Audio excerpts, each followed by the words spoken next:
ಧರ್ಮದ ಆಚರಣೆ ಹೇಗೆ ಅಂದ್ರೆ ನಮ್ಮ ಆಲೋಚನೆಯಲ್ಲಿ ಜೊತೆಗೆ ಕೆಲವೊಂದಷ್ಟು ಆಚರಣೆಗಳ ಮೂಲಕ ಅದ್ರ ಪ್ರದರ್ಶನ ಮಾಡ್ತೀವಿ ಅಂತ ಹೇಳಿ. ಆದ್ರೆ ಈ ಧರ್ಮ ಸಂಘರ್ಷಕ್ಕೆ ಕಾರಣವಾಗ್ತಾ ಇರೋದು ಇದೆರಡೇನಾ ಅಂತ. ಒಂದು ಆಚರಣೆ, ಇನ್ನೊಂದು ಆಲೋಚನೆ. ನಾನು ನನ್ನ ಧರ್ಮದಲ್ಲಿ ಯಾವ ರೀತಿ ಆಲೋಚನೆ ಮಾಡ್ತೀವಿ, ಇನ್ನೊಬ್ರು ಕೂಡ ಹಾಗೆ ಆಲೋಚನೆ ಮಾಡಬೇಕು. ನಾನು ಯಾವುದನ್ನ ಭಗವಂತ ಅಂತ ಭಾವಿಸ್ತೀನಿ, ಮತ್ತೊಬ್ರು ಕೂಡ ಆತನನ್ನೇ ಭಗವಂತ ಅಂತ ಭಾವಿಸ್ಬೇಕು. ನನ್ನ ಧಾರ್ಮಿಕ ಆಚರಣೆಗಳು ಯಾವ ರೀತಿ ಇರುತ್ತೆ, ಇನ್ನೊಬ್ಬನೂ ಕೂಡ ಅದೇ ರೀತಿಯಲ್ಲಿ ಆಚರಿಸಬೇಕು. ಇದೇ ಸಂಘರ್ಷಕ್ಕೆ ಕಾರಣವಾಗ್ತಾ ಇದೆ. ಒಂದು ಆಲೋಚನೆ, ಇನ್ನೊಂದು ಆಚರಣೆ. ಆರ್ ಕನ್ನಡ ಇದೆ, ಸುವರ್ಣ ಇದೆ, ಮತ್ತೆ ಉದಯ ಇದೆ, TV9 ಇದೆ, ಸ್ಯಾಟಲೈಟ್ ಒಂದೇ ಅನ್ಕೊಳ್ತೀನಿ, ಉತ್ತರ ಅದರಲ್ಲಿ ಇದೆ. ಎಲ್ಲಾ ಚಾನೆಲ್ಗಳ ಹೆಸರು ಬೇರೆ, ಆದ್ರೆ ಅದನ್ನು ಆಳ್ತಾ ಇರೋ ಚೈತನ್ಯ ಒಂದೇ. ಅದಕ್ಕೆ ಚೇತನ ಅಂತ. ಕುವೆಂಪುಗೆ ಈ ಮಹಾಜ್ಞಾನ ಇತ್ತು. ಅವರೊಂದು ಹೇಳಿದ್ರು, ಓ ನನ್ನ ಚೇತನ ಆಗುನಿ ಅನಿಕೇತನ. When you are inside your ಜೀವ ಇಸ್ ಲೈಕ್ ದಿಸ್, ಅಂಗುಷ್ಟ ಪ್ರಾಣ. ಅದು ಇನ್ಫೈನೈಟ್ ಆದಾಗ ಅದು ಪರಬ್ರಹ್ಮ ಆಯಿತು ಅಂತ. ಆ ಪರಬ್ರಹ್ಮನನ್ನ ಗುರು ಸಾಕ್ಷಾತ್ ಪರಬ್ರಹ್ಮ ಅಂತ ದತ್ತಾತ್ರೇಯರಿಗೆ ಹೇಳ್ತೀವಿ. ಅವರಲ್ಲಿ ಅಲ್ಲಾಹು ಅಂತಾರೆ, ಕ್ರಿಶ್ಚಿಯಾನಿಟಿಲಿ ಪವಿತ್ರಾತ್ಮ ಅಂತಾರೆ, ಕಮ್ಯುನಿಸ್ಟ್ ಅಲ್ಲಿ ಪ್ರಕೃತಿ ಅಂತ ಹೇಳ್ತಾರೆ. ಎಲ್ಲ ಹೇಳಿದ್ದು ಒಂದಕ್ಕೆ. ನಾವದನ್ನ, ನೀನು ಹೇಳಿದ್ವಿ ಒಂದು ಮಾತು, ನಾನು ನೀನು ಇದ್ರೆ ಮಾತ್ರ ಹಿಂಸೆ, ನಾವು ಆದ್ರೆ ಹಿಂಸೆ ಉಂಟಾ? ಐ ಇದ್ರೆ ಅಲ್ಲ I love you, I hate you ಎಲ್ಲ ಶುರುವಾಗೋದು. ವಿ ಆದ್ರೆ, ಇದನ್ನೇ ಗಾಂಧಿಯು ಆಸೆ ಪಟ್ಟಿದ್ದು, ಎಲ್ಲ ದಾರ್ಶನಿಕರು ಆಸೆ ಪಟ್ಟಿದ್ದು. ವಿ ಆಗ್ಬೇಕಾದ್ರೆ ನಮ್ಮ ಯಾಕೆ ಬರೀ ಗುರುಗಳು ಸರಿ ಹೋಗ್ಬೇಕು, ಜೊತೆಗೆ ಯಾಕೆ ಗುರುಗಳಿಗೆ ದೊಡ್ಡ ಜವಾಬ್ದಾರಿ. ನಾನು ಇಲ್ಲಿ ಕೂತ್ಕೊಳ್ಬೇಕಾದ್ರೆ ನಮಸ್ಕಾರ ಮಾಡಿ ಕೂತಿದ್ದ ಅದಕ್ಕೆ. ನನ್ನ ಅಹಂಕಾರನ ನಿಮ್ಮ ಕಾಲ ಹತ್ರ ಇಟ್ಟೆ ಕೂತವನಿಲ್ಲ, ನಿಮ್ಮನ್ನು ಒಪ್ಪಿಸ್ಲಿಕ್ಕಲ್ಲ. ಅಹಂಕಾರವನ್ನು ಬಿಡುವುದು ಸನ್ಯಾಸ ಅಂತ, ಅದನ್ನು ಬೆಳೆಸುವುದು ಸನ್ಯಾಸ ಅಲ್ಲ, ಅದು ಸಂಸಾರ. ಅಲ್ವಾ? ನೀನ್ ಕೇಳ್ಬೋದು, ಹಾಗಾದ್ರೆ ನೀವೇನು? I am the impure and imperfect media of my lord, trying to purification with prayer and service. It is not sannyasa, it's a humanity. ಹಾಗಾಗಿ ನಾವು ಗುರುಗಳಂದಾಗ ನಗಾಡೋದು, ಜಗತ್ತೆಲ್ಲ ಗುರುವಾಗಿ ನಿಂತಿದೆಯಪ್ಪ ಅಂತ, ನಾನಿನ್ನು ಕಲಿತಾ ಇದ್ದೀನಿ ಅಂತ. ಅಲ್ವಾ? ನಮಸ್ಕಾರಕ್ಕೆ ಪ್ರತಿ ನಮಸ್ಕಾರ ಮಾಡಿದ್ರೆ ಗಲಾಟೆ ಇದೆಯಾ? ಗೌರವಕ್ಕೆ ಪ್ರತಿ ಗೌರವ ಕೊಟ್ರೆ ಗಲಾಟೆ ಇದೆಯಾ? ಮೋದಿ ಅದನ್ನೇ ಪಕ್ಷ ಬಿಟ್ಟು ಮಾತಾಡುವ. ವಾಜಪೇಯಿ ಆಗ್ಲಿ, ಮೋದಿ ಆಗ್ಲಿ, ಕಾಂಗ್ರೆಸ್ ಅಲ್ಲಿ ಇಂದಿರಾ ಗಾಂಧಿ ಆಗ್ಲಿ. ಇಂದಿರಾ ಗಾಂಧಿ ಟ್ರೈನ್ ಆಗಿದ್ದು ಯಾರ ಹತ್ರ? ಗಾಂಧೀಜಿ ಮತ್ತೆ ಆನಂದ ಮಹಿಮಾ ಗುರುಗಳಿದ್ರಲ್ಲಿ. ದೇವರಾಯ ಬಾಬಾ ಅಂತ ಒಬ್ರು ಯೋಗಿಗಳು ಇದ್ರು ಅವ್ರಿಗೆ. ನಾವು ಎಲ್ಲಾ ಧರ್ಮವನ್ನು ಗೌರವಿಸುವ, ಸ್ವಧರ್ಮವನ್ನು ಆಚರಣೆ ಮಾಡುವ. ಹಾಗಂತ ಡೋಂಟ್ ಮೇಕ್ ಇಂಪೋಸಿಷನ್, ಇದೇ ಶ್ರೇಷ್ಠ ಅಂತ. ಅವಾಗ ಈ ಮತಾಂತರ, ಮತ ಪ್ಲಸ್ ಅಂತರ ಬರೋದಲ್ಲಿ. ಬಟ್ ಗುರುಗಳ ಈ ಐ ವಿ ಆಗೋ ಪ್ರಕ್ರಿಯೆಯಲ್ಲಿ ದೇ ಅನ್ನೋ ಒಂದು ರಾಡಿಕಲಿಸಂ ತರ್ತಾ ಇರೋದ್ರಲ್ಲಿ ಕೆಲ ಸೋಕಾಲ್ ಧಾರ್ಮಿಕ ಮುಖಂಡರ ಪಾತ್ರನೂ ಇದೆಯಾ ಅಂತ ಹೇಳಿ. ನಾನು ಒಂದು ನಿರ್ದಿಷ್ಟ ಧರ್ಮದ ಮೇಲೆ ಆಪಾದನೆ ಮಾಡ್ತಾ ಇಲ್ಲ. ಎಲ್ಲಾ ಧರ್ಮದಲ್ಲೂ ಕೂಡ ಕೆಲ ರಾಡಿಕಲ್ ಧರ್ಮ ಗುರುಗಳಿಂದಾಗಿನೇ ಐ ವಿ ಆಗೋ ಪ್ರಕ್ರಿಯೆಯಲ್ಲಿ we are one but they are different ಅನ್ನೋ ರೀತಿಯ ಒಂದು ಚಿಂತನೆ ಬಿತ್ತೋದ್ರಲ್ಲಿ ಈ ಸೋಕಾಲ್ ಧರ್ಮ ಗುರುಗಳ ಪಾತ್ರನೂ ಇದೆಯಾ ಅಂತ.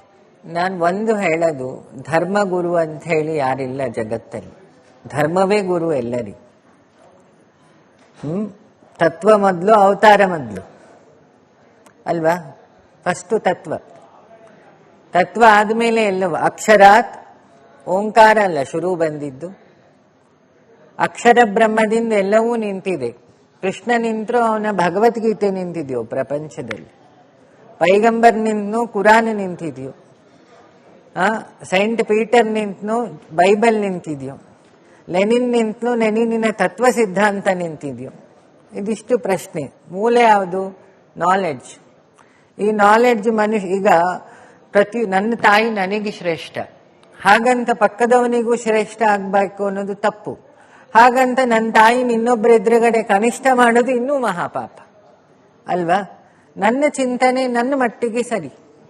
ಪ್ರಪಂಚ ಎಲ್ಲ ಅದನ್ನು ಒಪ್ಪಲಿ ಏನೋ ಮೂರ್ಖತನ ಯಾರು ಧರ್ಮಗುರುಗಳು ಮಾಡ್ತಾ ಇದ್ರೆ ಅದನ್ನು ಅವ್ರು ನಿಲ್ಲಿಸ್ಬೇಕು ಅಲ್ವಾ?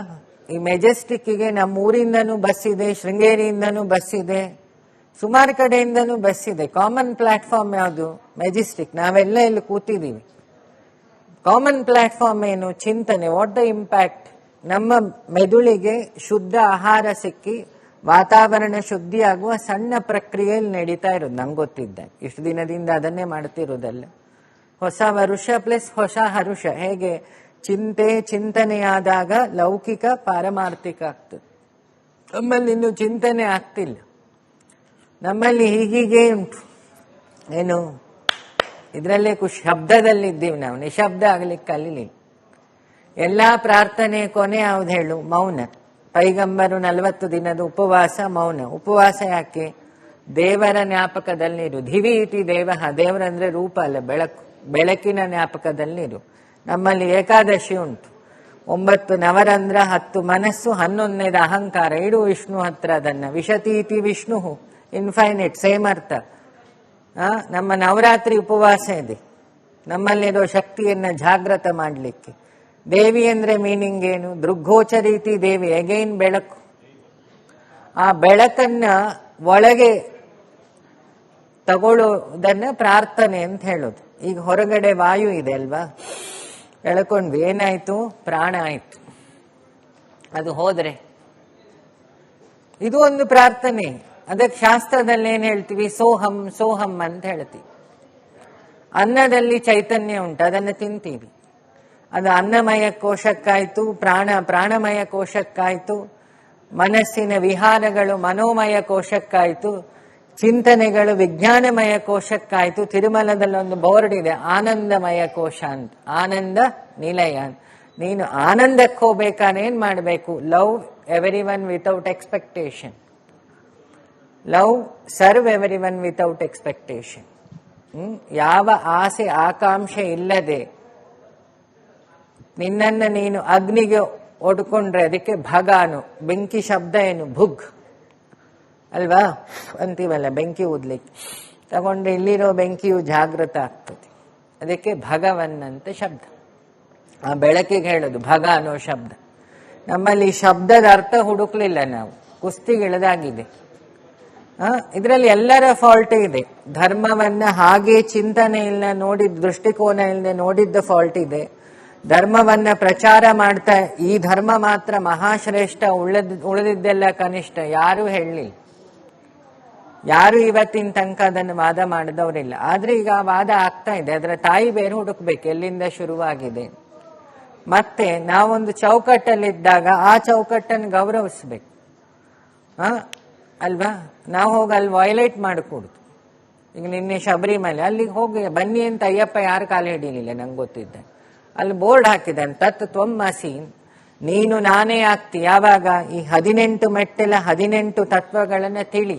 ಅಲ್ಲಿ ಜಾತಿ ಮತ ಧರ್ಮ ಇಲ್ಲ. ಬೆಳಕು, ಒಳಗಿದ್ದ ಬೆಳಕು ಮಹಾ ಬೆಳಕಾಗು ಒಂದು ದೇವಸ್ಥಾನ. ಅಲ್ಲಿ ಮೇನ್ ಪ್ಲಾಟ್ಫಾರ್ಮ್ ಏನು? ಹ್ಯುಮ್ಯಾನಿಟಿ, ಸಮಾನತೆಯನ್ನು ಕಲೀರಿ. ಇದನ್ನೇ ಸಹನಾಭವತು ಮಂತ್ರವನ್ನ ಸನಾತನ ಕೊನೆಗೆ ಶುರುವೇ ಹೇಳ್ಕೊಂಡು ಹೋಗಿದ್ವಿ. ನಾವು ಸಹನೆಯಿಂದ ಇಲ್ಲಲ್ಲ, ಸಹನಾಭವತು ಶುರು ಮಂತ್ರವೇ ಬಿಟ್ಕೊಂಡಿದ್ದೀವಿ. ಇನ್ನೊಂದು, ಅದು ವೈಲೇಟ್ ಆಗ್ಲಿಕ್ಕೂ ಕಾರಣ ಇದೆ. ವಿಶ್ವ ಹಾಳಾಗ್ಲಿಕ್ಕೆ ಒಬ್ಬರಿಂದ ಸಾಧ್ಯ ಇಲ್ಲ, ಎಲ್ಲರೂ ಸೇರ್ಕೊಂಡ್ರೆ ಸಾಧ್ಯ ಇರೋದು.